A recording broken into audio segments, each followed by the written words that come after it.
Yes, people, what's going on? And here we are, guys. Transfer window is over, and we could start to look at things forward, moving on in terms of what we're going to do. Nice little relaxing week this week.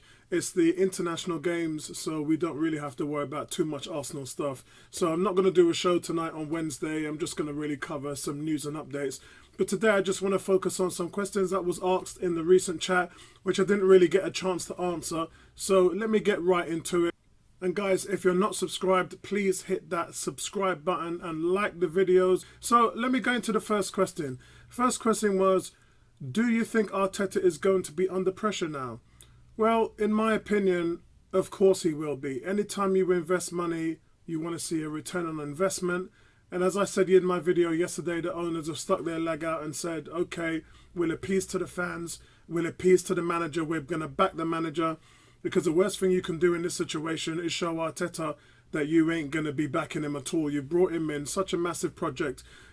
Team was really dying under Wenger and under Emery, and there's nowhere else to go but up. So they have stuck their foot out and said, we're going to show you our support. We're going to commit to this challenge of ensuring that the team is on the way up and back into the Champions League and back challenging for honours. And that's exactly what they've done. So, yes, the pressure is on Mikel Arteta. Next question. What will happen to Cedric Soares now? To be honest with you, I don't really know. I mean, like every other player, he's just going to have to fight for his position. The fact that he wasn't included in the 25 means that going to kind of be on a hiatus until the new year. Players that were supposed to be sold this summer were not sold, and the club, like many other top teams, are just stuck with a lot of dead wood. And what that meant is that you're struggling to keep your quota of 25 players, 8 homegrown and 17 non-homegrown. And unfortunately, he falls into the 17 non-homegrown players, which means that there's just really no room for him. And that's not Arsenal's fault.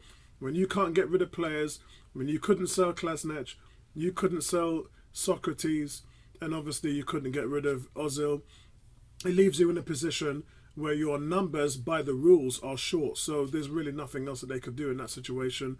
But he'll be coming around in the new year, and hopefully he'll be able to get some game time, because let's remember, guys, there is another transfer window in the next 3 months. I know it's creeping up on us, but in 3 months' time, we'll be back at the races, and if anybody wants to leave for a cheap fee, then they can go. And Arsenal would be spending that time to recoup a lot of the money that they didn't get a chance to recoup this summer. Do you think Kroenke will continue to give funds to actually compete for a top 4 finish?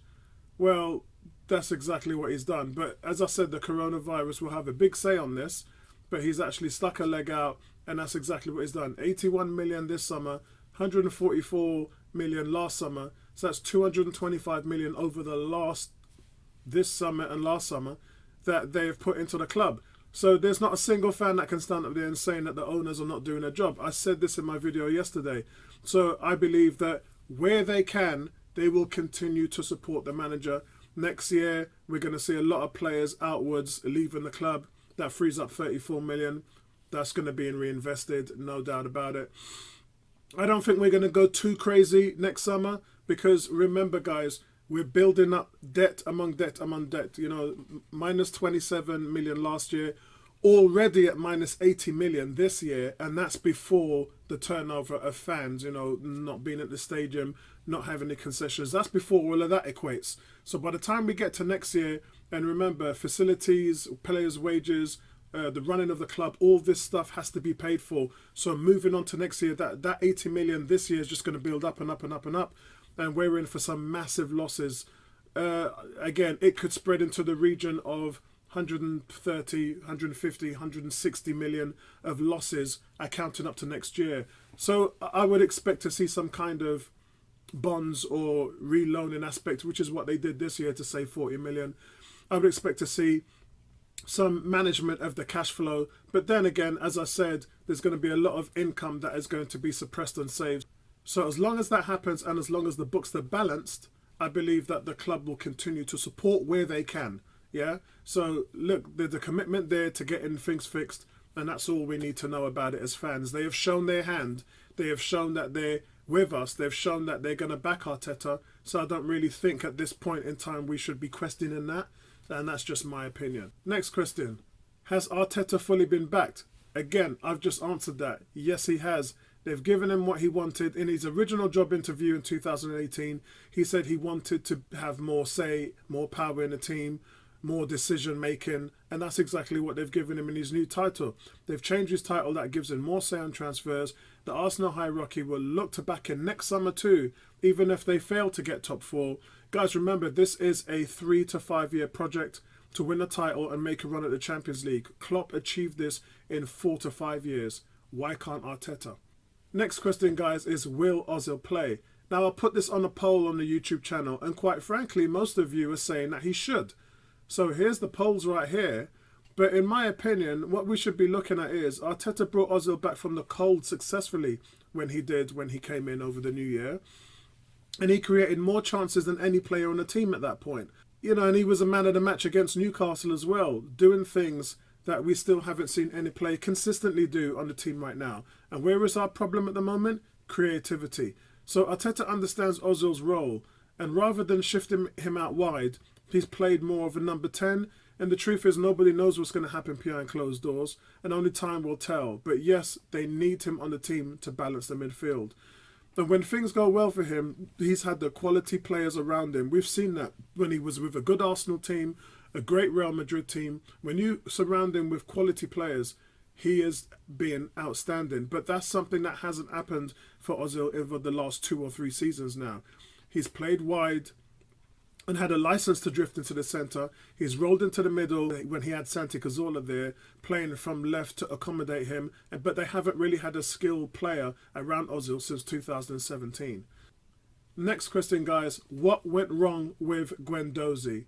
Well, it's been highlighted that everybody had a clean slate. Didn't really look like it, because the creative style that is needed perfectly to suit Arsenal in the midfield's attacking play had really come from him. But the Brighton game meant that things turned for the worse, and he stuck up for his teammates. Arteta isn't having any of that, as you guys know, and there was a bust-up. Guendouzi refused to apologise, and it seems it was a stalemate, and things from there never improved. Guendouzi stood his ground, and so did Arteta. And in that situation, when no one's coming to the table, you just have a stalemate. And as I said, there was no real forward movement in that relationship. And it is what it is. He's gone. And the worst thing I said is he's fallen into the last year of his contract when he comes back. So I don't ever expect him to be an Arsenal player again. He'll either go out on loan for the last year of his contract, or he'll be sold for cheap as chips. Shame, really. I really like the player. So there you have it. What is your biggest regret that Arsenal had over the last 5 years? Oh my God, that is a crazy question. My biggest regret, my 2 biggest regrets actually. The first one is not playing Theo Walcott as a striker, not keeping him there. He was so adept there, scored plenty of goals, 11 goals and 11 starts as a striker before he got injured in the Spurs game. Had he had come back and then continued to play in that role, I believe that he would have been as strong as ever.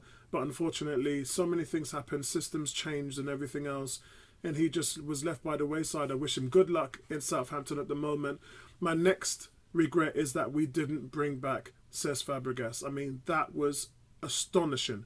How you would not bring him back because you got Mesut Ozil makes no sense. Most teams are too deep in various positions. Look at Man City's team right now. You have to have a team that can compete on that level.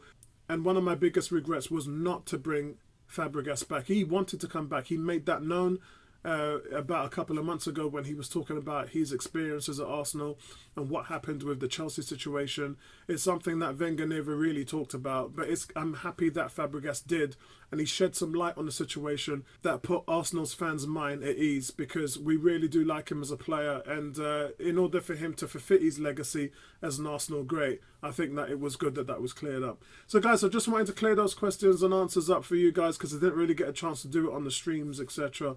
But yeah, that's where it is. So guys, thanks for your support from the channel. Channel's growing massively at the moment, and that's all down to you guys. And I just want to say I appreciate that, and so does everybody here at 101. So I'll speak to you later, man. Peace right back at you. Nice one, guys.